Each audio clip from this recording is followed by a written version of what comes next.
all right, what turns you on? Sexually or just in general? Like people ask that, and I think it's in general, but I think you can say, like Matthew McConaughey, when I asked him this, said confidence and then tits. No, he said what if he was like confident breasts? No, he good posture. Good posture. That does sound like a McConaughey answer. Hey, it's Herbert, and you're listening to the About Last Night podcast, you slippery little son of a bitch. About last night.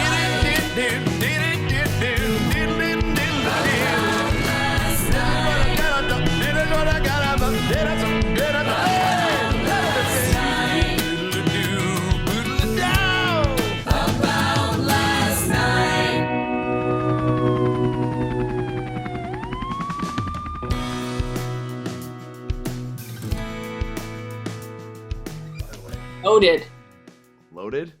I said, it said, I don't know if you heard the robot voice going, this meeting is being recorded. And I said, noted. Yeah, sorry about that. I was like, God, that feels like very intrusive with that. Like, it's being recorded, but for whatever reason, that just made it feel like I need you to have you sign some paperwork now. Right, it did. I was like, oh, how though? Different? There's never going to be a better automated voice that even Siri is... not, I don't know. Like, I don't know if you use her a lot or at all, but like even that voice seems like she's plotting something while she's trying to help you. No? Oh, I think so. They just changed the voice. I don't know how much you're on TikTok, Adam. How much are you on TikTok? Great question. Can you hear me okay? You sound great. I can hear you. Do I sound okay? Yep. You look great. You look rested. Recording? We are recording. We just launched right into it. You think I want to waste this TikTok I just want to make sure before I really turn it on, because I don't want to be giving you gold and you're like, and now we'll start. Let's be honest, you're always on. A lot of people say, Taylor, you can't shut it off. No. By the way, that has happened. I once did a real quick tangent, a kids podcast at a McDonald's in like Bloomington, Indiana. And the kid just sent like I'm sure I actually want to know how much you will take on these types of unexpected, I was going to say challenges, just people that reach out to you. Like, I'm a young comic. I got a podcast. It would mean a lot. I'm a huge fan.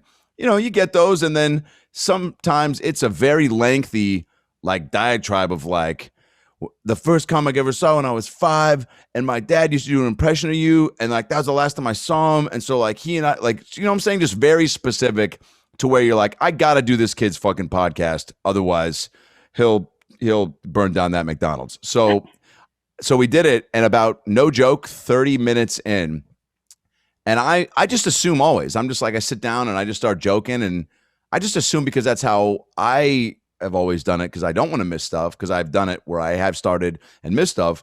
30 minutes in, he goes, all right, well, let's get going. And I was like, I had turned it up a notch. Like, I told like 5 stories that like I feel like I've never told. I was really trying to make it a great pod for him. And he goes, all right, well, I think this is a good warm up. Let's record. And I was like, no, dude, what?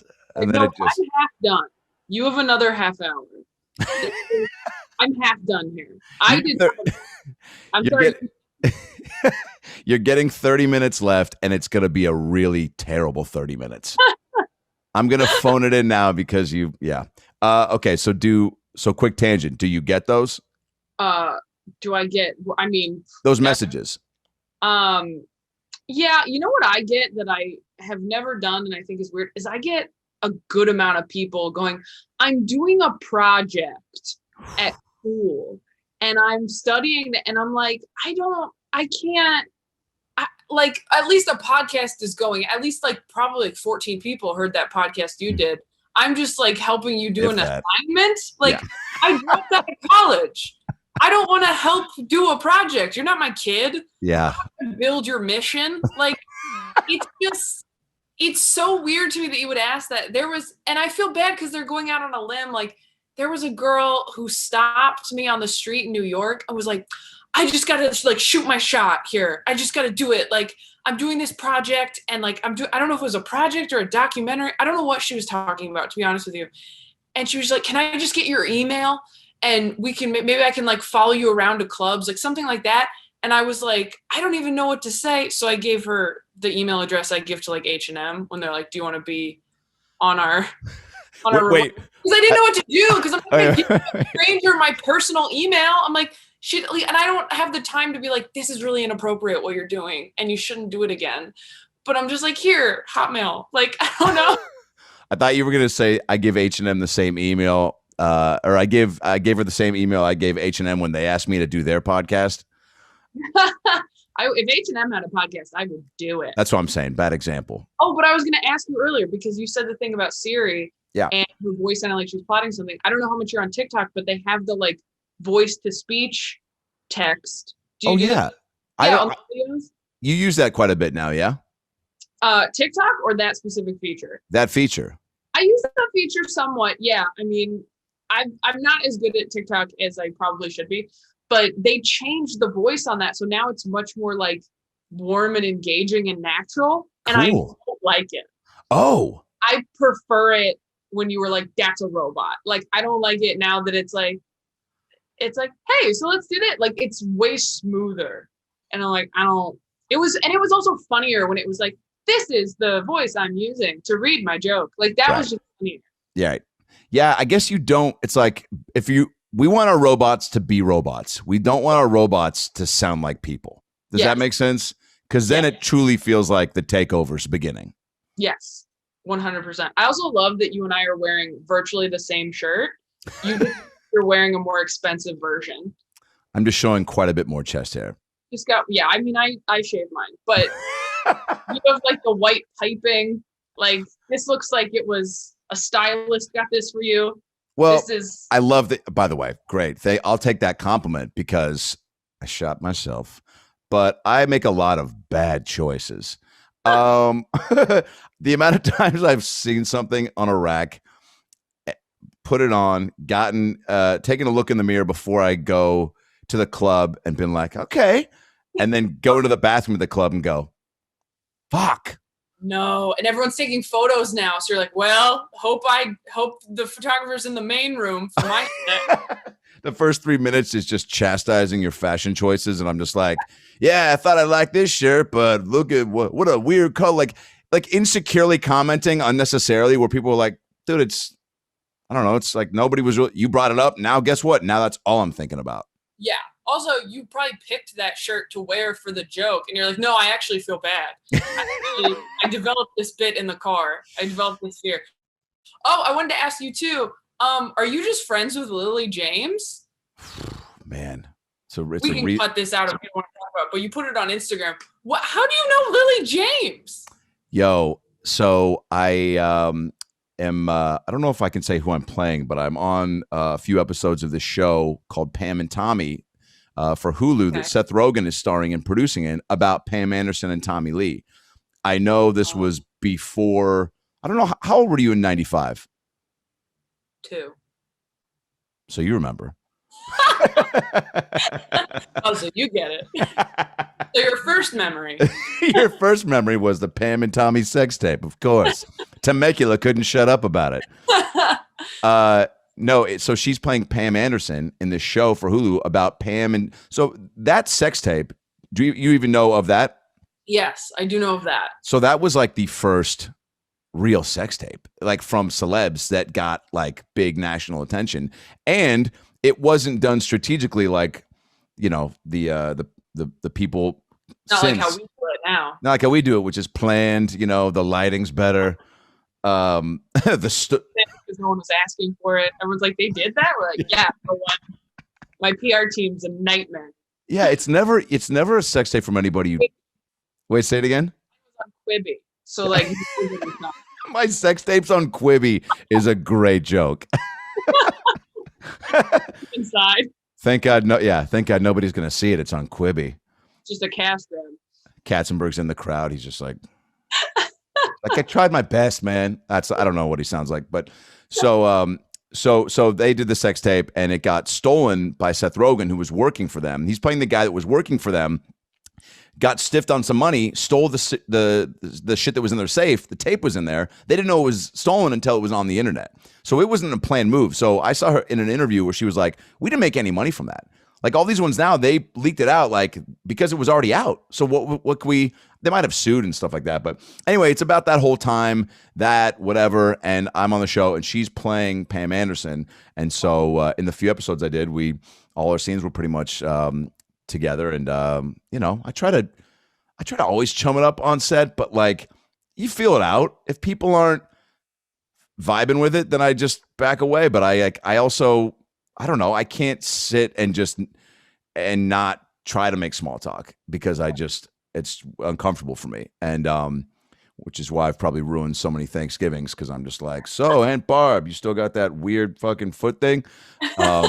And she's like, silence would have been better. But so we got to become chummy, and I always, whether it's someone super famous and cool like that, or the people that were doing my prosthetics for the show, I invite people to shows because I'm like, what a fucking cool, I don't know. It's also, it's such a great thing to have to share. And, being at so many cool rooms where you can, get a little hookup and stuff. And so I extended it to her, and she, followed up and brought some homies and had never been to the Comedy Store. And it was just such a great show. It was like a nice packed OR. I think you were across the way in the main room because I could hear people just going fucking crazy. And what happened? The OR from the main room. I think I commented on it halfway through my set, and I was like, "That's what I like to hear: the faint murmur of a much better time." The main room was weird the other night. They were weird, and they accidentally put me as a pop-in on the OR.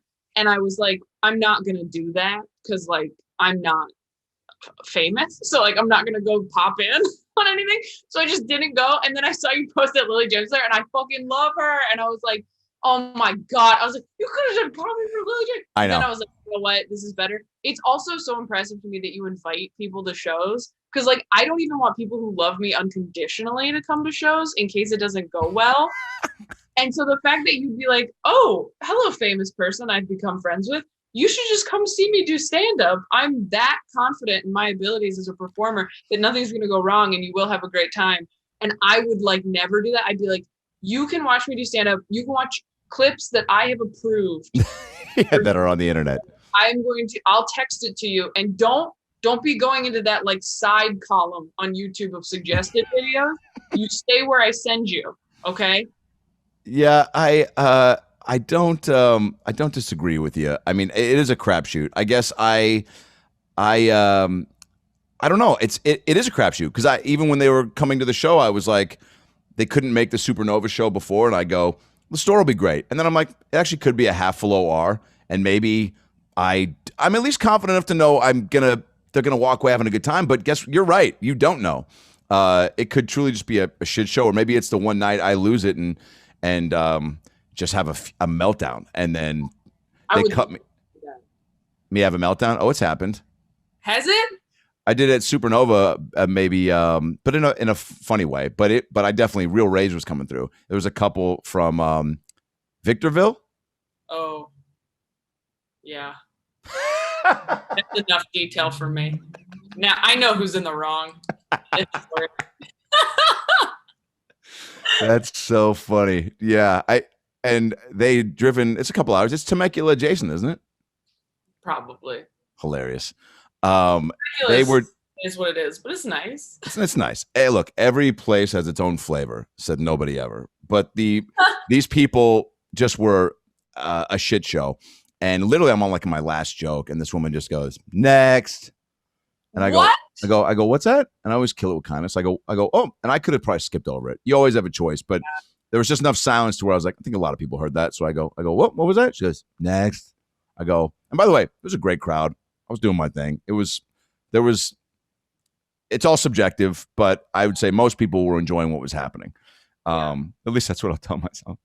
And then, and so she goes next, and I go, well, that wasn't a very nice thing to say. I go, but you know what? Comedy is subjective. Not everything I said resonated with you tonight. It's all good. This is a great example of things you can just say in your head next time so that I don't feel like jumping off the roof post show. And then I'm like, but all good. I go, and then you're right. There are more people coming up next. So that you are right about. And I try to move on. She keeps chirping. So now I'm like, well, now I'm going to try to handle this. I'm literally about to do probably a minute left tops. So then I just end up getting into it with them, and then they start really chirping back to where it's like, not only do I need to now protect the show and walk off with some dignity, but like now it's just, you know, I've dealt with these things a lot, and now I take pride in the way I handle it and make it still fun, not get abusive and abrasive, but now I got to spin this shit show into some funny before I leave for the rest of the comics.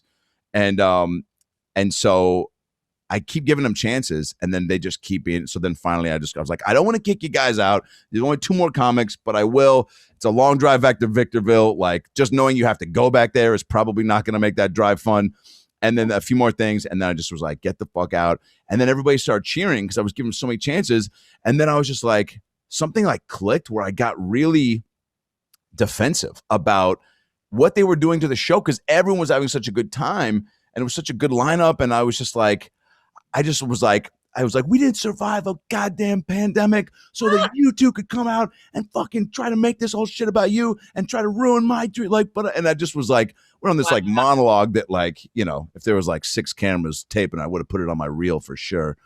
But I was like, I was surprised myself how fired up I got to where I was like screaming and pointing at the edge of the stage, but everyone stood up, and then I went like this and got everybody up. And it's like, and then they left. So I kick them out. They're stumbling out. I'm making jokes as they're leaving. So still kind of keeping it light, whatever. And, but people were going nuts, Taylor. It was like true, like felt like gladiator shit. The way that like in the round and people stood up, like applauding them to get out. So that was the closest I've felt in a while to getting really bubbled up like that.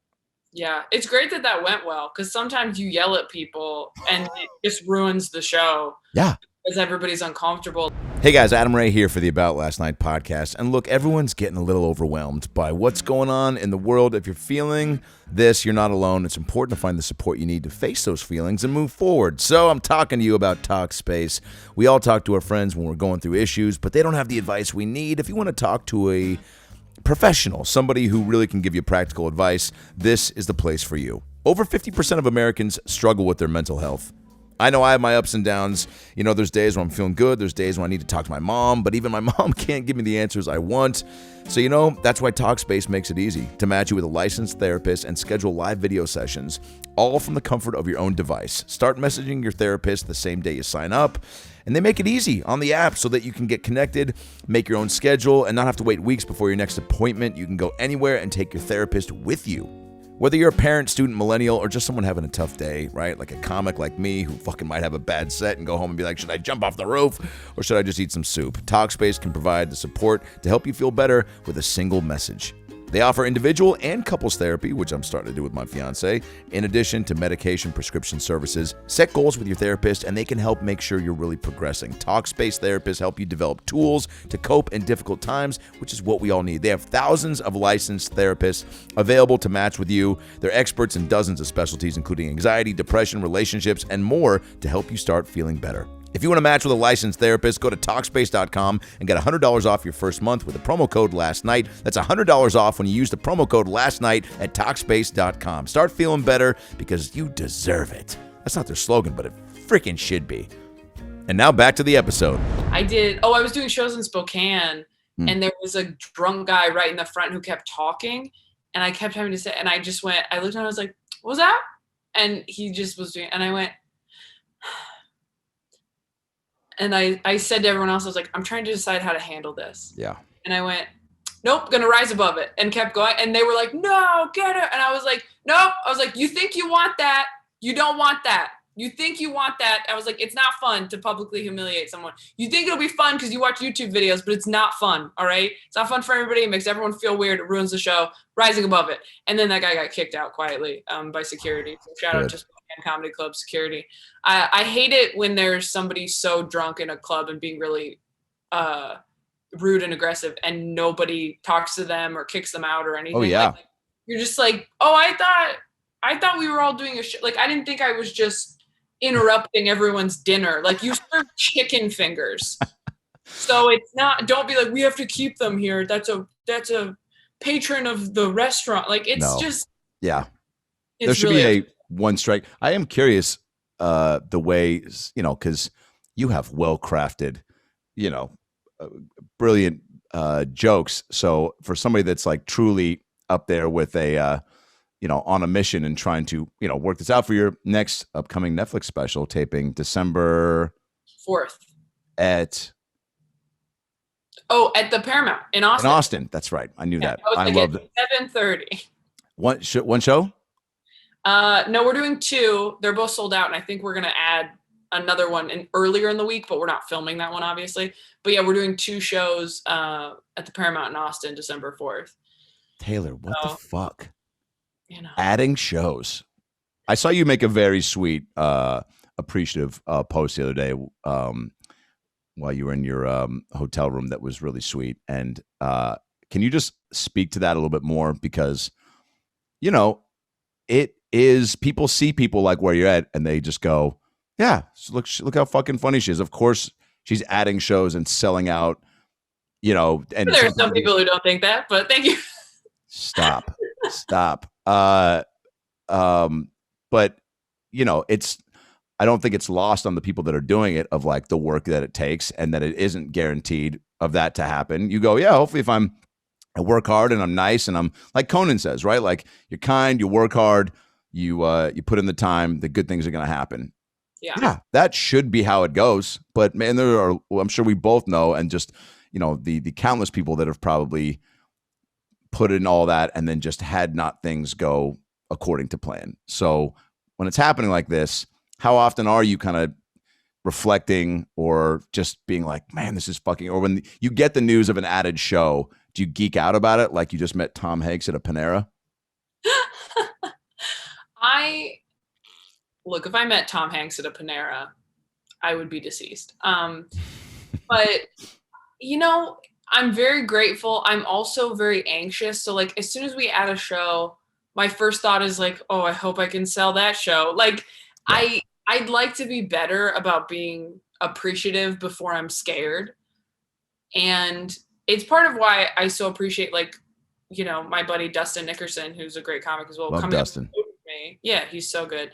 And he comes on the road with me. You can watch his special for free on YouTube. Yeah. And he like is really good about when I'm freaking out about stuff. I'm going like, this is the best. Like, you sold out all these shows. Look at this. This is great. This is all you ever wanted. Like, he'll like keep me grounded in that way sometimes. And then, like, I think it's important to have people close to you who can go like, hey, I see you freaking out about other stuff. Try to appreciate what's happening right now, because this is crazy. Like, really think about it. And so, yeah, I just had a moment of that in Spokane. We did I think we did 7 shows. Oh my God. Right? 7? Yeah. We did 2 Thursday, 2 Friday, 3 Saturday. And it was just, it's like amazing. I was like, I can't believe that like a year ago, I had never, well, maybe a year and a half ago, I guess, before the pandemic, I had never sold out a weekend. And now we sell out every weekend since we've been back out. And it's just like. Everyone. Yeah. I think we've sold out every weekend. Oh my God. Shows every single, it's crazy. It's so insane. And so to just have a moment of like, oh, we sold like 2,000 tickets in Spokane. Like, that's crazy. Like, yeah. The last time you were here was right before the pandemic, and you were not selling this well, even close to it. So there's not even 2,000 people in Spokane. So people were like, we flew in from Seattle. There was some people who drove from Salt Lake City. Like, it's like crazy. It's so incredibly nice. And like, I'm trying to pay less attention to the part of my brain that goes like, can't last forever. Don't get fucking comfortable. Yep. And pay more attention to the part of my brain that's like, oh my God, I can't believe it. Like, yeah. It's just, I'm trying to be there more often. Cause it is really cool. And like, I was getting nervous about the COVID stuff. I do think that, we're starting to see like theaters are probably just going to be like, you have to show that you're vaccinated or that you got a negative COVID test in the last few days. And honestly, like, if you don't want to do that, don't fucking come. Like, whatever. If you have your reason for like, I can't get vaccinated or I don't want to be vaccinated, fine. But even you have an alternative for like, and by the way, you should be getting vaccinated if you can. But like, even if you're one of those people who's like, I'm not getting vaccinated, then to be like, and I'm not going to get a COVID test. It's like, then fuck off, truly. Yeah. Like, yeah. Anyway, come see me on tour, ttown.comedy.com. I just, whatever. And I am glad that they're implementing that because it'll make some people feel a lot safer, myself. Oh, yeah. But yeah, they just did that for Theo's special, had delayed on the law. And yeah, I mean, it's unfortunately, well, fortunately, I think, you know, there should just be foots being put down to be like, if you want to go to these things or around a bunch of people and enjoy and get back to normalcy, then this is what we have to all do. But unless, and you know, it's like you say, if they don't want to do it, then don't come. And then I'm sure there's always a piece of you that's like, well, I don't want to not have people come to the show, but it's like, that's a very hard stance to be taking that says a lot. So maybe don't bring your shitty energy to the show unless your demo is all anti-vaxxers. Then you're probably like, all right, you know. Then you've probably been touring this whole time and had no trouble at all. And you're like, what happened? I don't even. Yeah. What's that? Just like, I was fine. I don't know. Just been hanging in Florida for a year and a half or whatever. How were your, is it Dessert Sunday you do? Dustin and I do Dessert Saturday.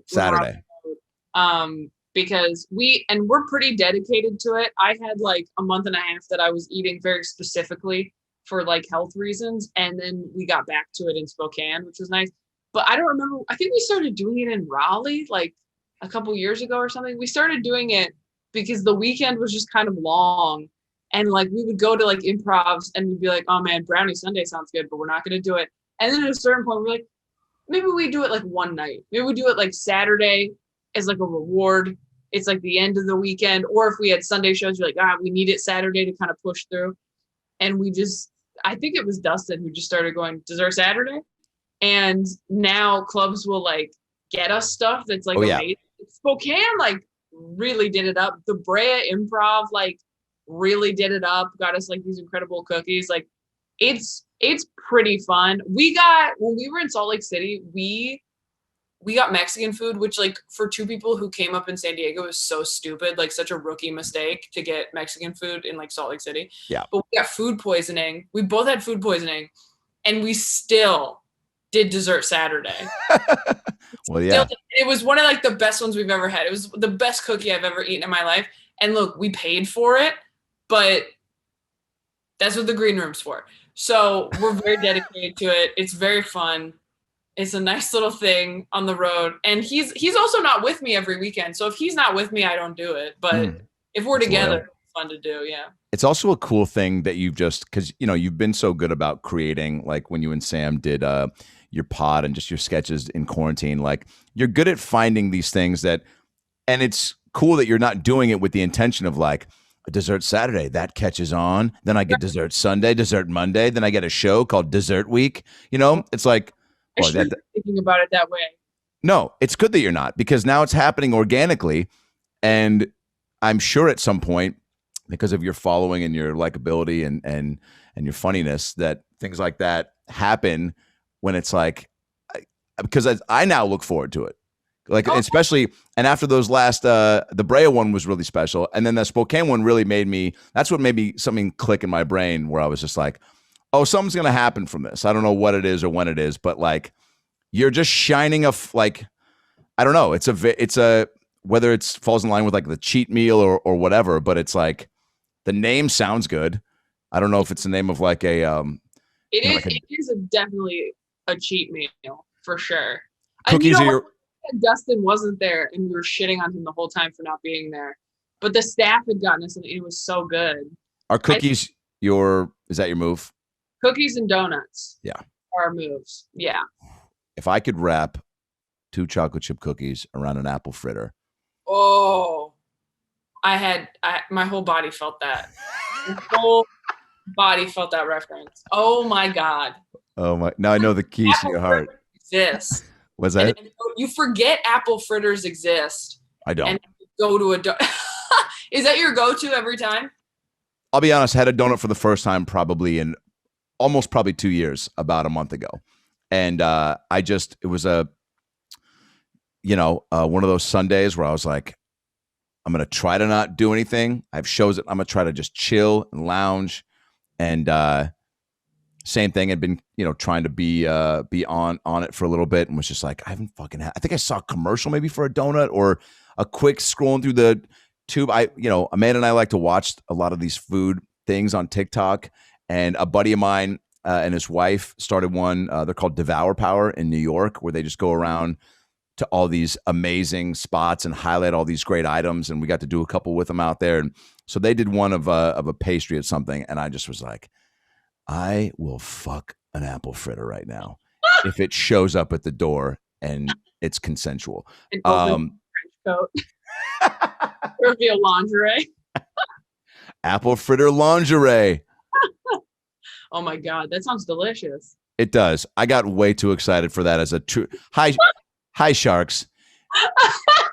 Tired of not being able to eat the shit that your significant other, they're like, we're going to just stop you, right? We just don't even know where this is going, but it's a hard no. You ever had edible panties before? Me neither, because they're gross. But you know what I would have if you made panties out of it? Apple fritter. Donut bras. So I'm looking for $2 billion for 4% of the company. Nope. All right. Wait, so what's your go-to donut then? Mine is old-fashioned maple. Ooh. That's my go-to. Classic. The best donuts, maybe the best dessert Saturday we've done is Hertz Donuts. I think they have locations in other places. I forget the first place we had it, but we had it somewhere, and then we got it again in Phoenix. And I think we had to drive like 25 minutes to get it. And it was so worth it.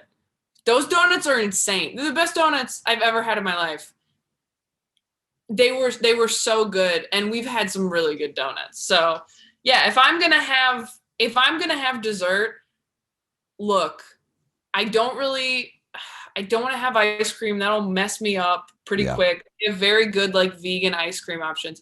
But like if I'm gonna do dessert, I would like a donut or a cookie or a brownie. That is what I would like. Yeah. God, I wish I had like, I'd hired somebody to be like, well, turn around because Damien has one of each. Come on out, Damien. Just a tray. Is so there? Hard to even talk about it because then you really want them. I know. Like, do you ever like? I mean, what was I watching? Oh, I feel like Sam and I were watching Simpsons one night, and it was like 1 a.m. because you're like trying to fall asleep. And they had like a big pretzel. It's animated. It's not even a real big pretzel. And they had a big pretzel. And I was like, oh my God, I want a big pretzel. He's like, really? And I'm like, yeah, like so bad. He's like, do you want to get one tomorrow? And I was like, no, I want like right now. Like, I don't want. And he's like, do you want, I don't know how we'd get. And I was like, no. We're going to sleep. I don't want one. And then the next day I totally forgot about it until like 6 p.m. And I was like, oh yeah, I don't. That sounds gross now. And he's like, yeah. That was so weird that you want it. I'm like, I don't know. Sometimes it just really hits you where you're like, I gotta have top ramen. Although every like 6 years, I'm like, I really want top ramen, and then I get top ramen, and it's always worth it. Always. Wait, are you doing so top ramen, not cup of noodle, huh? You were on the other side of the tracks. Trash. All right, top easy. Sorry, I have very intense feelings. You Well, like cup of noodle? Up in the Northwest, I had cup of noodle until I dropped it all over my. I'm surprised that I even have a working penis at this point because I spilled cup of soup on it in the 5th grade, and the water was it was fresh out of the microwave. This is just like, and this was just good. You're like cup of noodle, like you were just having a cheat meal. No, this was single mom dinner 4 nights a week. Right. And so I'm spilling this shit, and it burned. I mean, so bad. I'm tapping into it right now. It was awful. My sister just laughed and was just like, that's what you get. And so that kind of took cup of soup out of the rotation for a minute because I just didn't trust myself. Yeah, that's fair. Ramen is like a whole thing. You gotta, it has to be on the stove. You gotta have There's more of an art to it. Yeah. Cup of soup is for the lazy fat kids, When I did top ramen's one of those things too that makes you feel like you can eat it while you're sick and that you're taking care of yourself, but you're so not. You're like, actually making it worse. Yeah, you're like, I'm nourishing myself. This is soup. And it's like, not really. That's like a chemical, that's like a hot water chemical cocktail Put like angel hair in. Like you're not. Yeah. You're not good. It's one of those things too. You just go, I don't want to know what top ramen's made of. Like I hate those people that go, you know what's in that, right? Dude, please don't ruin this for me. It's a once in a blue moon thing, and I want to enjoy it. And if it's the thing that takes me out, then that was supposed to be my story. That was supposed to be my story. Yeah, I feel that way about Taco Bell too. Is like sometimes when you really want Taco Bell, and it's like you have it and it's perfect. It's like so. Sometimes you go to a shitty Taco Bell and it like you're like this wasn't worth it. It didn't spot. But then sometimes you go and you're like the people at this Taco Bell care about what they're doing. Yeah, the ratio's perfect. This has not been sitting out. They made this for me, and I'm good for the next like year. I'm good. The wrapper's fresh. It's almost like a new book. You just fit. You're like, it's like the new like wax paper. Like you're like, this is fresh off the press. Yes, I'm at the Scholastic Book Fair, getting French Wrap Supreme. Did you read it? Did you read a lot as a kid? Do you read now? You seem like someone that strikes me as someone that's like, I'll take a book rec from a stranger and follow through. I'll take a book rec and I will buy the book and I will not read it. Gotcha. I read a lot as a kid because I wasn't cool and I was undergoing traumatic events. And yes. I saw a TikTok recently. Look, whatever. I'm 27. I'm on TikTok. Fuck everybody. But there was That's the right age. Isn't it? No, everyone on TikTok who I think is my age is 24. Everybody's just like a little, and those 3 years make a big difference. Like they're so much more open-minded than I am. Like they make me feel elderly where they're like, well, why does that even matter? And I'm like, that's all that I thought that I was progressive. Like it's so humiliating to be confronted with how old you are. But I saw this TikTok of this girl talking about, she goes, if you used to read a lot as a kid and you have trouble focusing now and you like scroll on your phone a lot, she's like, you were using reading as a coping mechanism and now you've just replaced it with something more distracting for you. And I was like, oh my God, because I got into TikTok during the pandemic when I was in like the depths of despair. Yeah. And that's why I think TikTok became more mainstream during the pandemic because people had the time to get into it. Because at first you're like, what is this? I don't really get this. There's no rhyme or reason to it. And it takes time for the app to like learn what you like and show you stuff you like. And it's the only thing that really distracts me in a way nothing else does. Like there are nights where I'm like, I don't know what I want to watch. And I'm like, oh, I want to watch TikTok. Yeah. Well, I don't know. There's something too that's very, I don't even know the word I'm looking for, but just to be able to see so much different shit in a short amount of time from all over the world, just like that is really appealing. Yeah. And I learned stuff from TikTok. I learned like there are therapists on TikTok. There are doctors on TikTok. There are makeup artists on TikTok. There are people cleaning on TikTok. There is a woman on TikTok named Anne. She's probably in her 50s or 60s. She lives in the English countryside. She cleans homes. She's very happy. She's like grown. I know she has grown daughters because she's referenced them and I got jealous. And she is just pure. She makes like 12 TikToks a day. She makes them all day. She just, whatever she wants. Just here's my dog. Oh, some of you asked me how to clean a hardwood floor. Here's how you do it. Like just talking about current events. And it's so comforting. And it got me through some of the darkest points this year is just knowing that Anne, there was a day she didn't post at all. And I was texting my siblings like, guys, I'm worried about Anne. She usually, wow. Cause I got used, she's 8 hours ahead of me. And so, in the morning, she'd be like getting ready for bed. In my morning, she'd be getting ready for bed. And then like at night, she'd be just waking up if I was checking it at like midnight. And I just got really used to her. And I was like, yeah, of course this is going to make me feel better than, I don't know, reading Harry Potter again. Like, I have a mom again. Like, this is great. Would you consider that your vice? Because you don't drink, you don't smoke, nerd. Do I you? think it probably is. I'm very like specific about my diet and stuff. Like I do think my vice is probably TikTok, but I do watch it less now. There was a while when we shut down again. I'm every night I was like in the bath at 6 p.m. watching TikTok for Sounds like lovely. Oh my God. It was so nice, Adam. It was so nice. I wish I could be luxury. I love that you say that you take baths because that's like something that I secretly aspire. I wish I could be a bath guy. I don't know. Is that a thing? I just a bath person because, and I know you're like, men don't bathe, men shower or take bathtubs. What's that?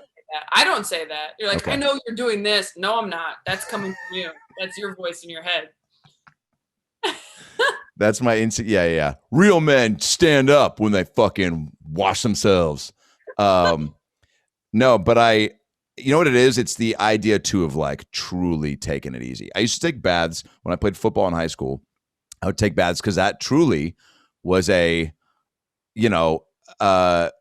decompress and like, it's not like wasn't getting like sports massages. That was my recovery, I guess, was like to wash off, but also just to chill because I fucking hurt. And I'm just like, I was about to say the only way men will take a bath is if they're like, my body's in physical pain. I'm going to fill this with either Epsom salt or ice. Yes. That's the only way to do it.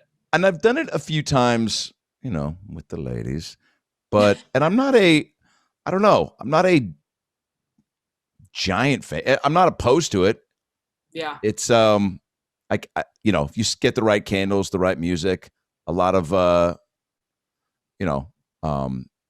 Annie Lennox, if you've got, I can chill the fuck out. Hotel with like a really nice tub, you got to do it there. But a lot of nice hotels don't have a bath. A lot of nice hotels only have a shower. Yeah. So, I don't know. Taylor, you now have 535,000 Instagram followers. Yes, thank you for noticing. I track it every day. Is there I think I asked you this last time we chatted. And by the way, thanks for making time again. Do you feel more pressure now with the rising stardom and numbers to post more strategically, to post more? Is it making you like look at the things like stand-up wise to put up more? Or I see sometimes you even just post a dope pic with like tour dates and that does the trick. Like, but you're also, you're sporadic with it, There was a while I was posting once a day, every day. And I don't know how much that helps. I really don't. I do feel like sometimes it hurts because then people are like, give me a fucking break. Like, it's you every day. And I don't think I'm like a good enough photographer. Like, there are like amazing accounts that I'm like, I want to see you every day. Yeah. I don't have that type of account, I don't think. So, and I also don't want to beat people over the head with tour dates. And I kind of am. Like, I posted a picture today that I didn't put any tour dates on. And it was probably the first one in a long time. But yeah, I mean, I think even like posting at certain times of day is just strategic. Wow. Couldn't even say that word for a minute. And I think we all do that, right? Yeah. Nobody's like throwing up posts at 11 p.m. anymore. No, that seems a bit, I don't know what that move is. There's certain times where the best, that are more opportune, I guess, for the reach. But I don't know. Is when you do the question, like if you're traveling, that's always seems to be your engagement with that stuff is always real impressive because it's a great way to connect with your fans. Also, you post some of these questions that people ask you are very much just like, I didn't know you took a stand-up class and that you and your dad signed up for it. Like, what was the best part? Something that's real deep, deep cut like that. And then some are just real, like just go. Like, I don't know, not like favorite sexual position, but like what was something that really got you really depressed recently? Like something that's just like And then you post those ones too. It's like a real nice balance of, it's a more thorough, I guess, insight into what's going on. I try to do a nice balance of like, here's some real advice I would give about this situation, and here's one where I'm like, this is a dipshit question. Like, like let's be funny about it, but also here's some nice ones. Like, I don't know, and it's pretty lazy. It's just so I am not somebody who's good at like selfieing my day.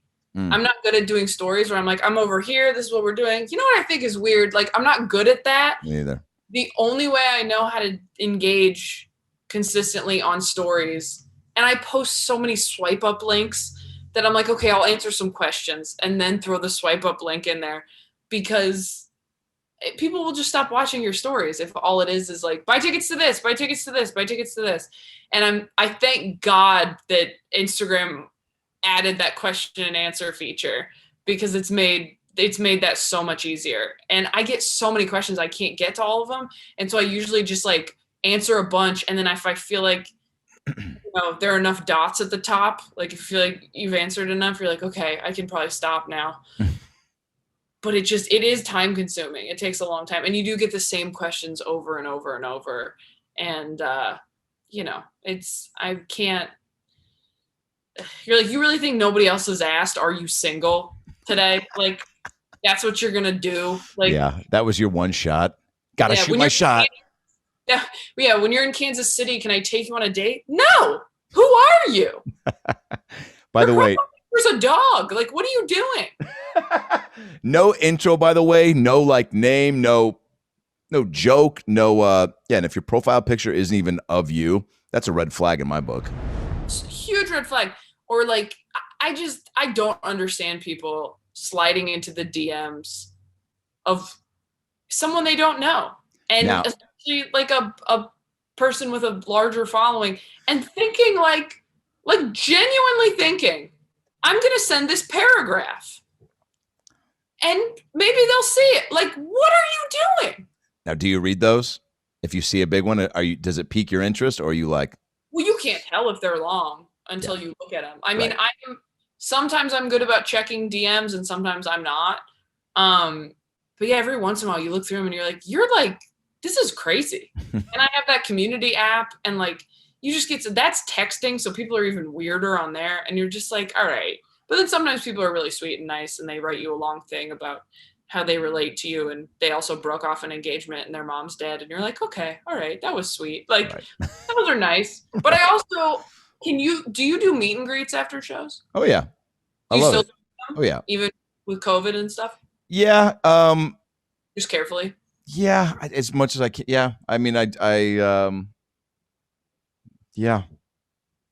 I try to be careful. Try to be not right up on you. I try to bow it a lot, not touch the hands. I feel like that's maybe my way of being a little safer, but I don't know. I guess it's also, think about it from this standpoint. It's like, I'm sure it does, even at your level, help to do that stuff, to keep the connection with them. But they're already coming to the shows, and you have no problem, expanding the audience just because of, what you're doing. But I feel like I need to, still do that, and would like to think that I'll do that as things progress. But I also like it. And I don't know. It's also like a thing. It's like I'm trying to get, to tag me in that picture and post it. And like, wish I had like the chutzpah to be like what Joe Coy used to do, which was bring in a photographer and having them post the pictures on like his site, and you could go to the site and get it. And then, so it had to, that whole thing, but I'm not sure if you had to pay for it. I think it was just getting it off his site, making sure he controlled the picture and the quality of it, I think. Wow. Yeah. That's impressive. Totally. That's a big dick move. What's that? It is. Yeah. It's a big dick move. Yeah, he's been a photographer. That's pretty awesome. Yeah. I'm trying to get a little better like that with at least just the clips that I put up and invest in that part. And because I have so many crazy crowd work thing happen every show, I'm like, it makes me to put that up. It's just, it just does matter. Like our boy Taylor that shoots our stuff in Arizona, there's a significant, it looks incredible. Yeah. People are like, where can I watch this special? Totally. People think like filmed the thing. And you're like, no, I would have put on more makeup. Put a better jacket. This is just a really talented person who filmed it. You do love your jackets. Now you're saying sliding into DMs is a tricky move. What if it was Leo? What if Leo slid into your DM to say how big of a fan he is, and also he's starting a new line of women's jackets, and he wants you to like. Oh, Leonardo DiCaprio? Is that who you're talking about? Who's Leo? Wow, I guess I just assumed there was only one. Oh, I guess I was just like, who? Like, who did you think I was?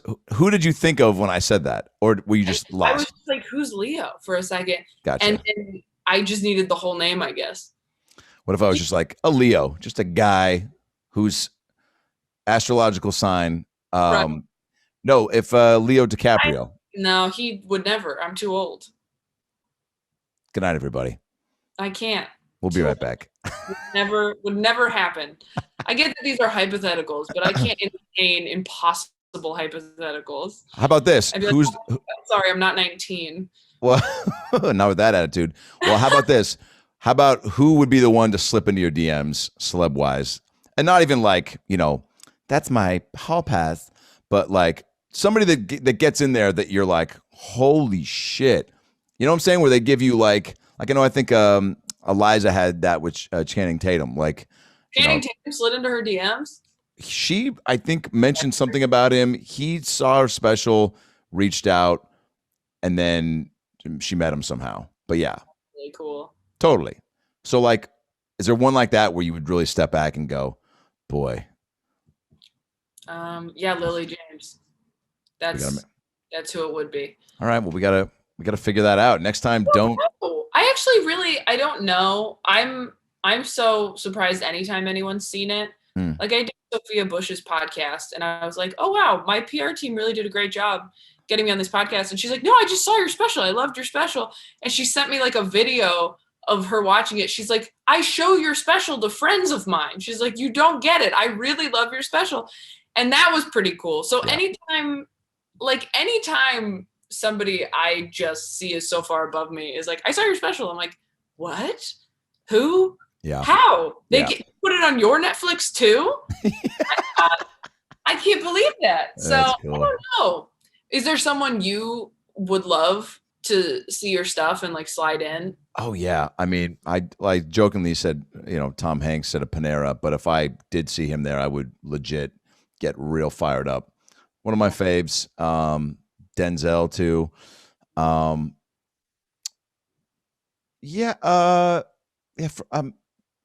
like Dave Matthews a lot, and I've met him once.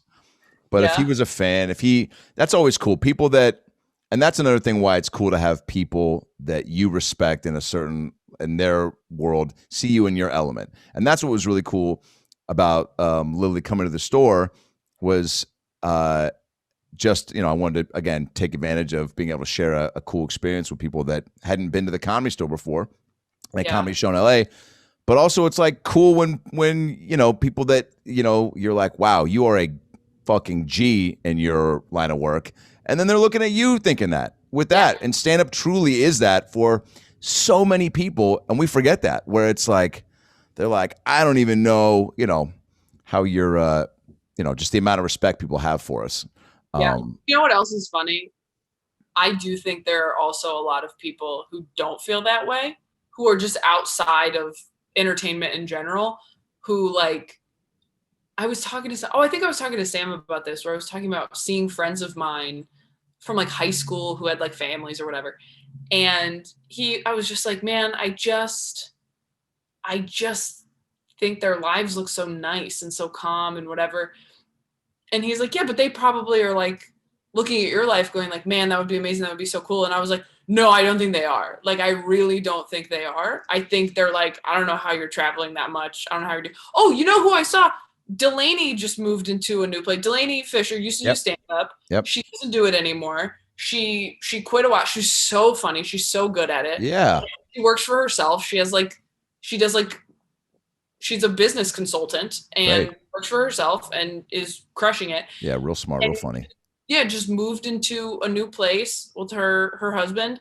And I went over and saw it, and it's just like, it's just like a little home. And I was like, man, like that just is a different life than what I'm living, where I was just like in New York and on the road for 3 weeks and just got home like 2 days ago, and I'm only home for 3 days and then I go back on the road. And he was like, yeah, but I'm sure she's looking at your life going like, that's really cool. And I was like, yeah, I think she thinks it's cool, but she doesn't want to do this. Right. Like she knows what it's like. And she's like, Right. that's a lot. Like, I'm Right. good. And I think just as many people are like, oh, I'm good. I wouldn't want to do that. I think it's Totally. cool. You can do it, but I don't want to do it. It is a grass is always greener thing, but I think it's, I mean, have similar friends like that where some are like, let me know when you're at a level where you need like that entourage and you need people to travel with you and do this. And I have one friend with 3 kids who means it, who he is like, I will leave my family to go on the road with you.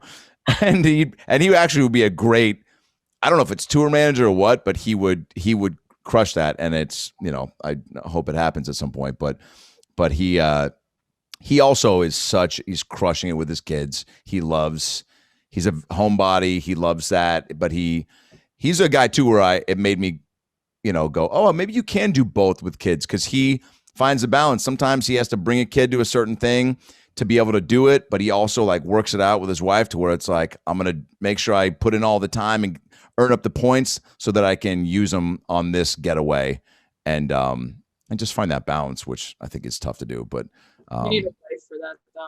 You do. Gotta have a 1,000%. Because I'm like, I don't know how I'm gonna have kids. I have no idea. Like, Me neither. don't know how I'm gonna do it, and I want them, but is that fair? I don't know. Yeah. You mentioned high school pals, and I want to ask you, and I don't know if anyone's asked you this on your travel days, on your IG story. Temecula Valley High School is where you went. Uh-huh. Do you know the list when you Google famous alumni? Yes, I do. The people that pop up? Yes, I do. Well, okay. I've never Googled that, but a friend of mine from high school did message me at one point and said, like, you're on like the notable alumni part of Wikipedia. Top 5. And it's like me and like a baseball player and like another sports person. And then I think like a porn star. Yeah. Nicole Aniston. Is that who it is? Nicole Aniston. By the way, it says adult actress. Oh, I'm sorry. Now, why can't they just say porn star? I said star, so I think that's better than adult actress. I think adult actress is actually insulting because it's almost like saying little person to a dwarf. You know what I'm saying? It's porn star just sounds more successful. Adult actress sounds like you're saying extra. Yeah. It sounds like you didn't even have the sex. It sounds like you came over and were like, keep it down. Like, it sounds like you were the person who like caught the porn stars. Like you were just like somebody's boyfriend in the porn who's like, what? Like, it doesn't. Had one line. Yeah. And I didn't know who that was. I don't know when she graduated. I recognized like one name on there. And I was like, I think he graduated with me. But there were also like 900 people in my graduating class. Oh, really? Yeah, it was big. So I didn't know most people. We had a girl who became an exotic dancer, I think, / adult actress for a little bit. And back in the MySpace days, and I remember when a buddy sent me a link to her page, and her name was Rain. And I was like, well, that's kind of cool. Kept it in the family. She's from Seattle. She was like, my name is going to be kind of tied to my, my upbringing. But there's got to be, I mean, how many people have someone from their high school that has gone on to do that type of work? Probably more than we think. Yeah, probably more than we think. Probably more than comedians, I'm sure. I just read this article of this gal. She was an ICU nurse, and she quit because she was making, I think, $60,000 a month on OnlyFans. Yeah. And she was crushing it at the hospital. But her coworkers, they found she would like post these like, provocative pics on the gram, and they took it to the boss, and the boss was like, I'm going to let you off with a warning, just because I liked it, No, I don't know what he said, but he they get off a warning and said, like, don't be posting that stuff. So then she did the OnlyFans thing, was crushing it, but under like an alias, and other coworkers found that, signed up for it, showed it to the boss, and they were like, you can't do this if you want to work here. So she quit. And she was like, that sucks. She goes, I didn't need it. She goes, I made way more money. She goes, but I'm really good at my job. And I love doing that. And like, she had a deep history of medical care and just in that line of work. As far, it sounded like she was, you know, an asset. And you're like, oh, what a bummer that they were just like. And she's like, I don't even need to do this. I'm doing it because I actually enjoy, like, this is, so I guess I'll just go make more money doing that. But what do you feel about that? Which part? Who are you voting for? Like I should have gotten on OnlyFans instead of this, probably. No, I'm not hot enough. Shush. Is that what you're asking about? How do you feel about the people that have adjusted like that, and from careers like that, from being like an ICU nurse to then just to, I guess, anybody who, you know, pre or post pandemic is making cash that way? I mean, like, look, if you had a close friend that was doing it, would you judge them, or would you be like, go get yours? Oh, I know people who do it, and it's like, yeah, go get yours. If you're, I can't do it because I'm not comfortable doing it, but I don't have any judgment about it. Like, I think if you don't feel comfortable doing something, you know, it's like, I don't know. I don't really have any feelings about it. I never really think about it. I think it's really hard to be successful at that. I think people like probably write off, I don't know, whoever, adult actresses, only people on OnlyFans. It's like, you're not like guaranteed to make a bunch of money from that. Like you do, from what I've heard, still have to like promote yourself, and like you're creating your own content. Like you have to invest in it. Like it's not like, oh, just go do this and you can make so much money. It's like, no, there's a lot involved in it. There's talent and appearance and the ability to promote yourself and know what people want. And like, hey, I will never judge anything that I couldn't do. You know? Yeah. What the fuck do I know about any of it? Like, I'm like impressed you figured out how to make money that way. I feel the same way about people on OnlyFans that I feel about Delaney being a business consultant. I'm like, how the fuck did you land that? That's amazing. Yeah, totally. How can you do that? Like, Delaney not only is a business consultant who works for herself, she has built up such a resume and such a word of mouth reputation. She deleted all of her social media because she's like, I don't want to be on social media. And is like crushing it. She's like turning people away. She's like, I have too many clients. Like, wow. That's like what I mean is like anybody who can create their own job and cultivate their own like fan base or client base, whatever you're doing, whether it's sex work or consulting or an Etsy shop, like I think that is so hard because there's so many people trying to do exactly what you're doing. 1,000%. And you do have to know what you're doing and really put the time in. I don't think it's like this easy fallback plan that everybody puts it into that box. I think. Totally. Anything that even at that level, you're right, like involves a lot of dedication, work, and enough passion to where you're excited about it to where you can try to turn it into something lucrative if that's the goal. Taylor, what? If she was like an elementary school teacher, and they found that's different. Like you can't be like, I think if you're on TikTok and you're a teacher, you should be in prison. Like I think that if you're lip syncing Olivia Rodrigo lyrics and posting it, that's not okay. Like I think if you're like there are certain jobs where you're like, you can't be doing that. And I think it's pretty much only teacher. Like if your kids could find you online, that's like a different thing, I think. But maybe, I don't know. They cue all the emails.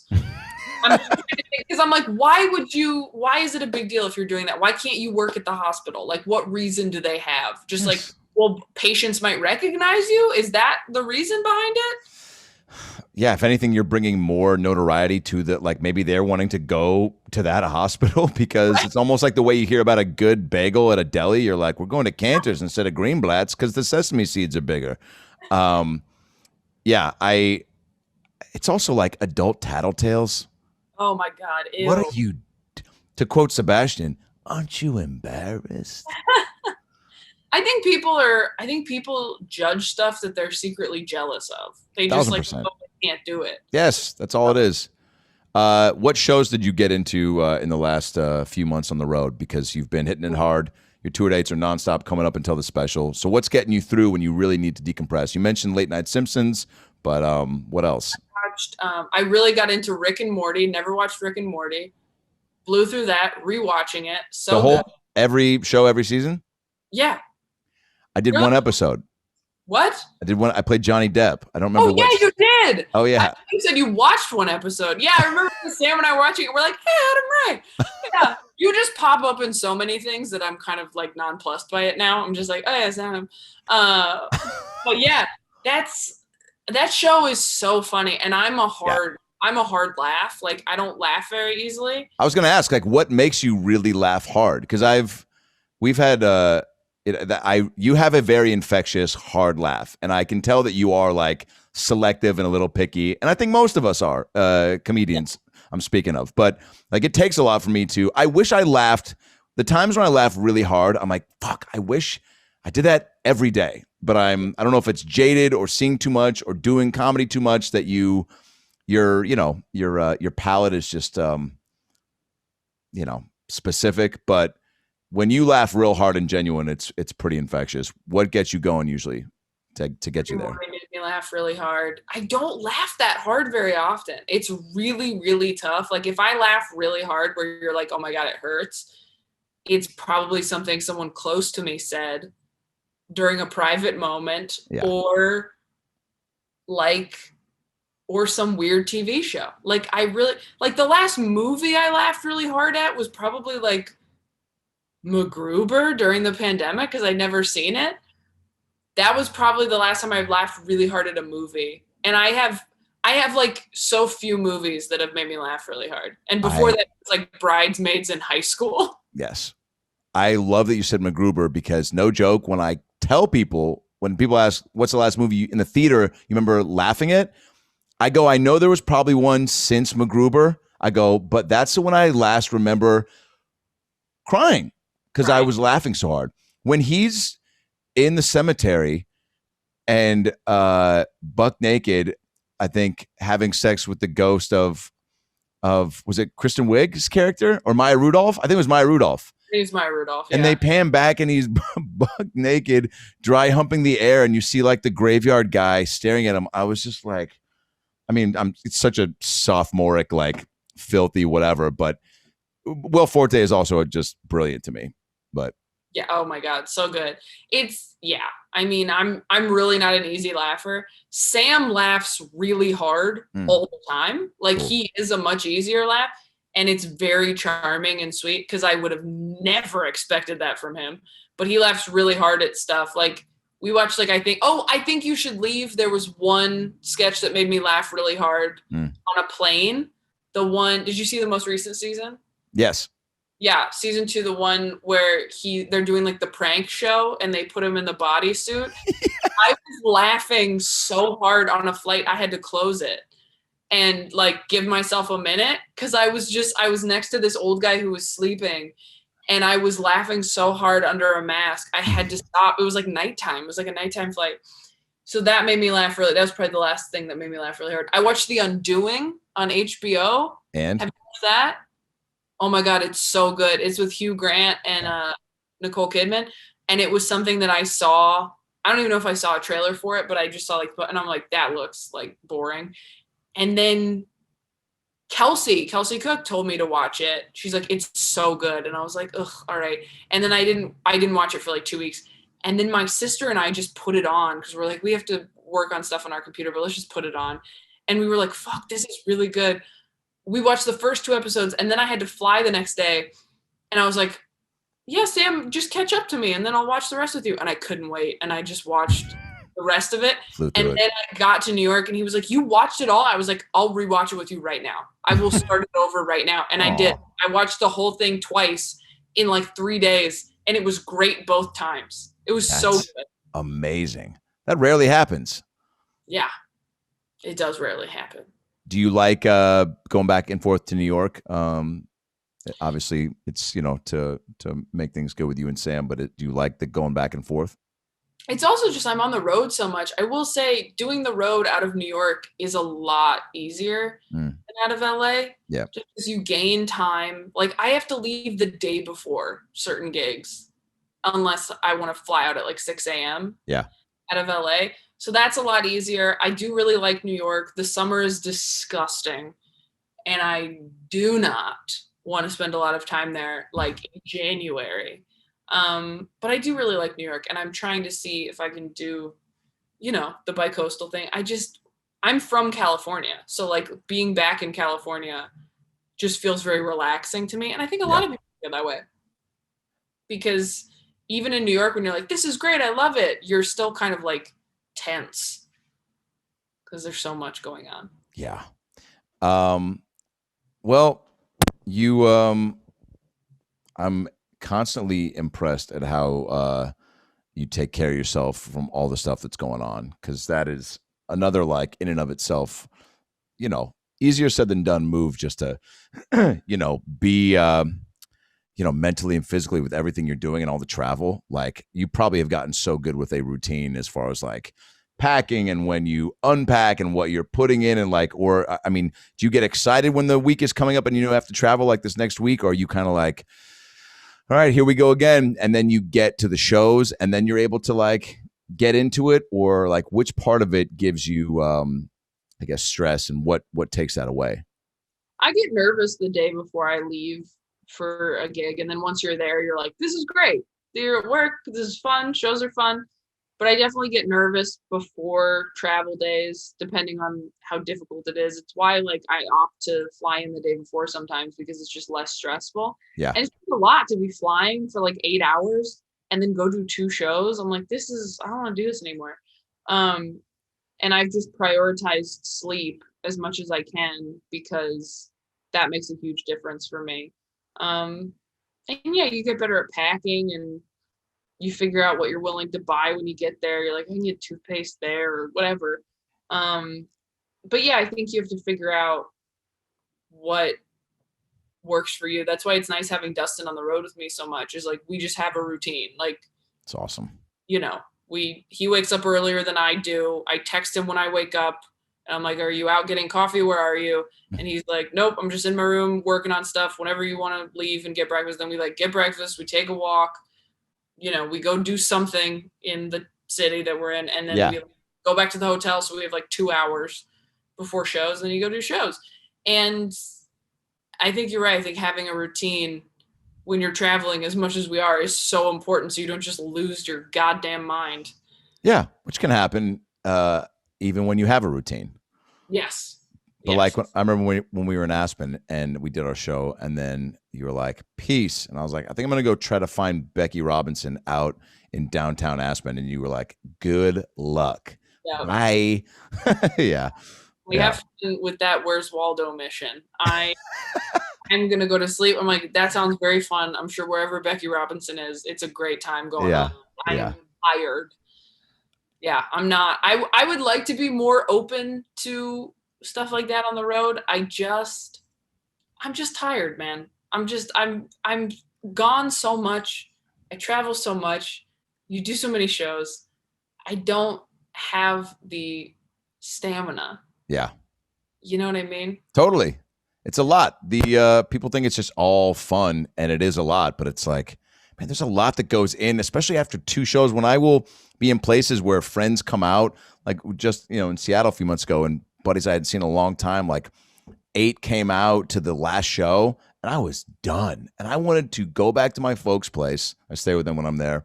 And, I know my mom would be up, shoot the shit. She'd probably have some sort of late night mom meal, have that, chill. But it was like, went out and you try to then go, if I'm going to do it, like, rise up. I'm not going to, go crazy, but at least like be present and try to, it's honestly a lot of times, and this is a tough balance, and I'm curious how you deal with it too. When you go, oh, wow, they all came out. Only one of them didn't have kids. So it was their like, we haven't seen you in a while. We got the pass to come to the show and stay out for a while. So I was like, I have no option here. Yeah. And like the show is still happening. Totally. And it's still going on. Yeah. And you're like, I wish I could just say, and they would understand if I was just, I'm tired, but then for sure they'd be bummed and be like, what the fuck? Like, this is our, like, you know, we got like, the you night can off. do that without me. That's why I have a hard time doing meet and greets. I'm worried about getting sick. I was worried about getting sick even before COVID. Yeah. Also, though, it's just people, my jokes are very personal. And I'm like, I just told you guys a lot of stuff about me. Like, did I not give you enough? Totally. You know, like I can't then go out and talk to you about your very personal experience that like is similar to mine and be affected in that way. Like, it's too much to then do that and then go do another show. If I was just doing one, that would be a different thing. But yeah, you know, when friends of mine are like, we're coming to your show. Do you want to get dinner beforehand? I'm usually like, oh, I can't. But I of course will come out and say hi. Like I want to say hi after. Yeah. But I can't be like going to dinner and then going on stage, 30 minutes later. It's too much. It's too much. All right. We're going to close out with a quick 10 question Inside the Actor Studio questionnaire. R.I.P. to the late, great James Lipton. You would have been on the show, no doubt, at some point. So let's do it now. Taylor, what is your favorite word? Oh, I don't know. I'm not sure. All right. We can come back to it. I know. My siblings and I just saw Princess Bride at Street Food Cinema, so I'll say inconceivable. Yes. Great call and great movie. Wait, is that where they do the outdoor? Yeah, they have a bunch of locations. I'd never been to one, but they go all the time. And they did Princess Bride at like some ranch, some like nature reserve place, and it was so cool. Fuck yeah. Yeah, it was awesome. What is your least favorite word? Oh. I really hate the word pussy. I really don't like it. To me, it's like up there with moist. You know, people don't like the word moist. I'm like, yeah. Pussy. Like, I just can't. It's the so what if you were a big fan of like the Pussy Willow tree? How would you handle that? All right. I don't know. Look, it's being a fan of a Pussy Willow tree. How would you handle it if you liked? If it was my favorite tree, I'd probably feel differently. Look, it's been almost. Once I hit the hour mark, the questions just really take a turn. All right. What turns you on? Sexually or just in general? Like people ask that, and I think it's in general. But I think you can say, like Matthew McConaughey, when I asked him this, said confidence and then tits. No, he said, what if he was like confident breasts? No, he good posture. Good posture. That does sound like a McConaughey answer. What's that? Really does it for me. Good posture. I think confidence is a good answer. I like confidence. I like honesty. And I like when people have very like chill energy and are comfortable with themselves. Probably because I'm jealous of it and I don't feel like I have that all the time. So that's all a turn on for me. All right, now give me the materialistic, the beefy answer. What's the beefy answer? I mean, oh God, like physically? Yeah, like a good back. I feel like, sure, who doesn't love a good back? I think people are really into backs, but I'm not one of those people who's like, turn around before we go any further. Do this. Want to see all those muscles work. Yeah. I like what do I think is attractive? Like eyes, shoulder. I think a broad shoulder is good.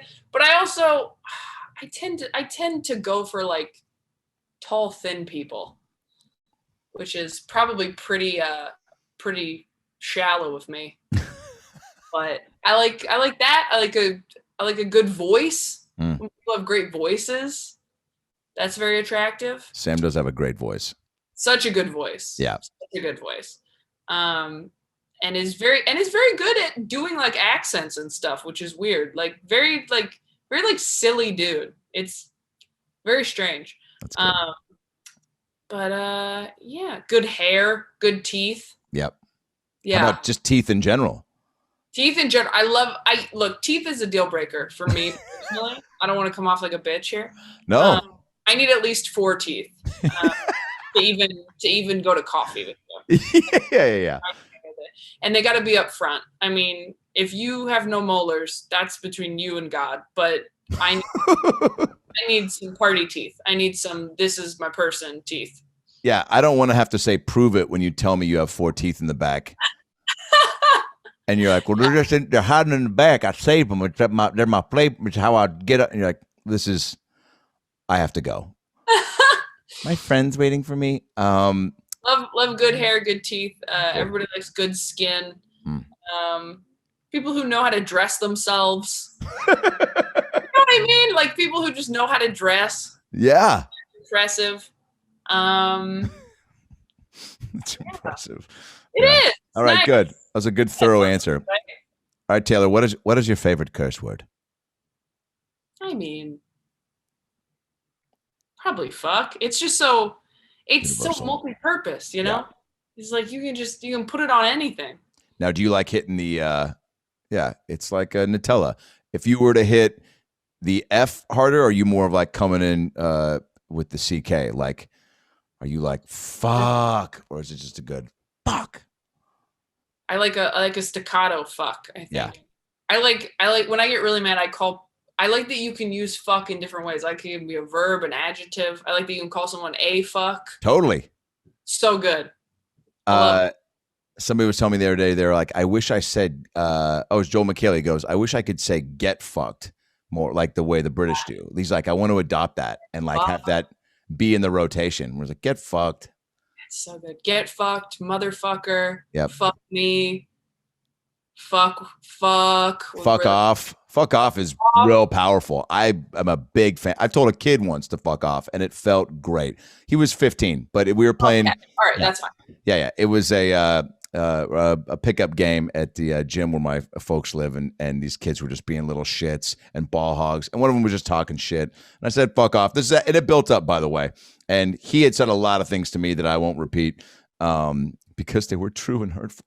No. I would have given you 12. Thank you. So you said 15. Would have given you 12. And that was all right. 12 is 12. I feel like you are dishing it out. So you know what I'm saying? Even by 10, I mean, some of the shit my nephew says to me at 7, I am like, wow. Porn on your phone, you can fuck off. What sound or noise do you love? What sound? These are very sexual questions. Well, these are all.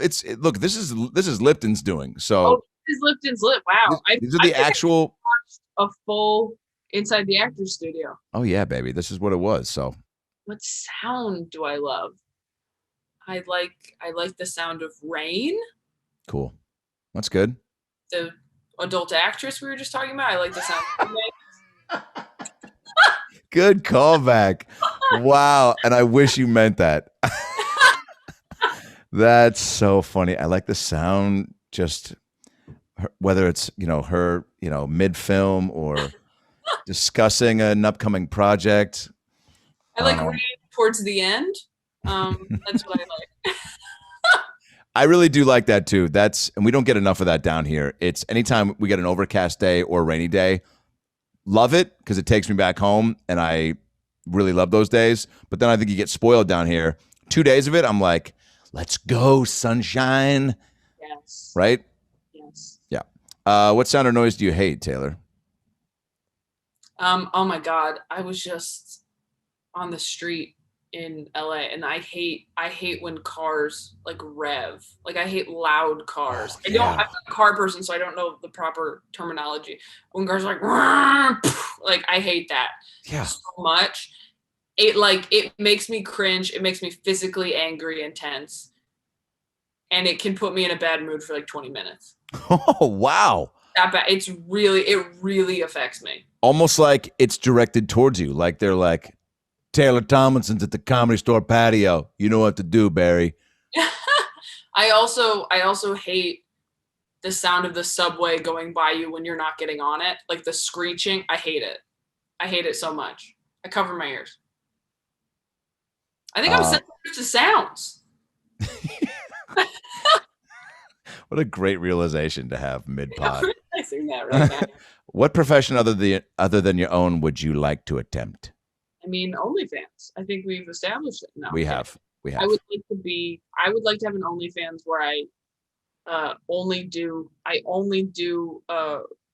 pornographic scenes as an elementary school teacher. Yep, that is probably. I got it all in there. No, I think I always used to say teacher, but I think kids annoy me, and it is a lot of performing all day. I'd love to write like kids books. I think that would be cool. Whoa. Do what you want all day. I think that'd be a fun one. Wow. Yeah. It's so funny when people say certain things they want to do. And I don't know there's probably a word to describe this. I don't know if they get serendipity or kismet. It's in that ballpark. But you saying that made total sense to me. And I could almost see it happening. You know what I'm saying? You just saying it where I go, yep, that's the thing you'll do. Yeah. Is what I just heard. What is that? I don't know. That's maybe what I'm supposed to be doing. You're like, you should do that. You should stop doing this. No, that just I just feel like I see that whole world for you. So maybe. Put a pin in that. All right, last one. Second to last. What profession would you not like to do? For real, OnlyFans. I couldn't keep up with that. I'd be so uncomfortable doing that. I don't know why I would end up in that job. I had like a pageant mom who's like, I couldn't do it, so you're gonna do it. Like, I don't know why you'd be thrown into that. I think I'd be I think I'd be a terrible stripper. I'm just not coordinated. Not coordinated, and I'm not confident. I'd be a bad dancer of any kind. Do you at least have a stripper name picked out? No. I have a cousin who's like a professional ballet dancer, and I'm like, I could never. How about Gumby? Gumby, I could be Gumby. I could do that. I would never want to work at a theme park. Oh, how dare you? I don't know if I want to do anything besides stand up or write kids books. Now that I'm thinking, I'm like, I'm just going to list every job. I'm like, couldn't be a lawyer. Don't want to do that. I don't want to be a doctor. No way. Too tough. Got nothing. Not a ton of jobs. I don't want to play music. Would you go to space? No. Ew. No. Tom Cruise is going there for a movie I just heard. Of course. They're going to film it in space? Yeah. Or he's meta. I think I think they're going to, I don't know if the whole movie's going to take place there, but he's going there for it to, yeah. That's nuts. And you want to be like, dude, there's a soundstage right over there. We got green screens, man. They can. Have you seen Gravity? Have you seen Apollo 13? They say he likes to do his own stunts, right? He's just really taken. Yeah. He apparently in Mission Impossible, that stunt where he was running down the glass building, a stunt guy they had was like, that's too dangerous. And he was like, well, then you're fired, and I'll find somebody who doesn't think it's that dangerous. Cruise out. I don't know if he did that last part, but he fired the guy. Wow. Yeah. Power move. Yeah. All right, last question, Taylor. If heaven exists, what would you like to hear God say when you arrive at the pearly gates? I loved your special. That's what I'd like to hear. Would you like to do my podcast? Oh my God. That's the best answer I've heard. I sent you a DM. I don't know if you saw it. I've been trying to get verified, but Oh my God. That is so fucking funny. Would you do my podcast? That's so funny. And then also like very like, you're like, yeah, but when I get to heaven, like hopefully like what's going to help subside the idea that I'm here, that I'm here and that life is, that chapter's done. Like, and God's like, dude, big fan. You want to, you don't have to wear the headphones if you don't want to, but I feel like, oh man. You probably hear me in your head already, right? Oh my God. Very funny. Strong way to end it. All right. This ruled. You're the best.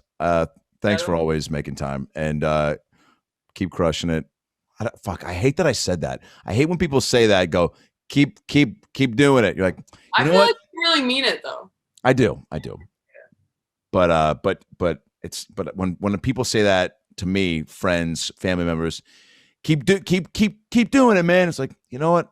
I was actually thinking about hanging it up tonight, but it's going to keep me going for another 2 years, I think. No, but it's the sentiment is genuine. You know what they're trying to say, and I mean it to you because it's you're just a beast and you're so funny. And the special. Sorry if you didn't get tickets, but you'll get to watch it. But hey, TaylorTomlinson.com for all the other. I mean, you have you have like 3 or 4 months here to go see the hour, yeah, before.